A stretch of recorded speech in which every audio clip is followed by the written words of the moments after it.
আসসালামু আলাইকুম, আশা করি সবাই ভালো আছেন।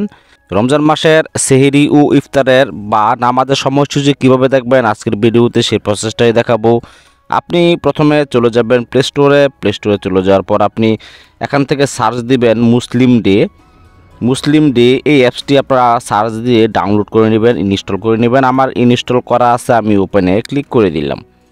ওপেনে ক্লিক করার পর একটু ওয়েট করতে হবে। আপনি এখান থেকে দেশ সিলেক্ট করে দিবেন, তারপর এখান থেকে জেলা ভিত্তিক ইসলামিক ফাউন্ডেশন সিলেক্ট করে দিবেন।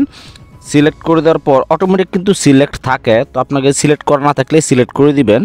তারপর আপনি নিচে দেখুন লেখা আছে সেভ অপশন, এই সেভ অপশনের উপর আবার আপনি এখান থেকে ক্লিক করে দিবেন। ক্লিক করার পর এখানে হানাফি থাকবে, তারপর নিচে আবার সেভ আছে, সেভে ক্লিক করে দিবেন।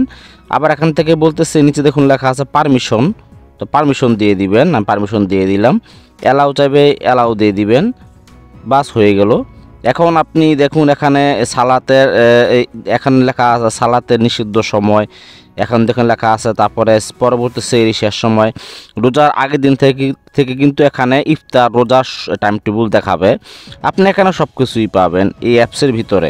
ক্যালেন্ডার, কোরআন শুনতে পারবেন, দোয়া আছে, মেনু। আপনি এখানে এই অ্যাপসের ভিতরে আপনি এ টু জেড সব কিছুই শুনতে পারবেন এবং দেখতে পারবেন। সূর্যোদয় কয়টার সময় সব কিছু দেখতে পারবেন। তো আপনি এখান থেকে ডিস্ট্রিক্ট চেঞ্জ করতে পারবেন। কোনারে দেখুন ঢাকা লেখা আছে, আপনি ঢাকার উপর ক্লিক করবেন। ঢাকার উপর ক্লিক করার পর আপনি এখান থেকে এই যে জেলা নির্বাচন করতে পারবেন। এই যে জেলা নির্বাচনে ক্লিক করবেন, এখান থেকে আপনি বাংলাদেশের সমস্ত জেলা দেখতে পারবেন, সমস্ত জেলার নাম এখানে পাবেন। তো আপনি এখান থেকে আমি পিরোজপুর দিয়ে দিলাম। পিরোজপুর দিয়ে দেওয়ার পর এখন দেখুন পিরোজপুর সেভ করে দেবেন নিচে। পিরোজপুরের যে টাইম টেবিল, সেহরি, ইফতার, রোজা সব কিছুই কিন্তু আপনি সময়সূচি এখানে চলে আসবো আপনার পিরোজপুরের।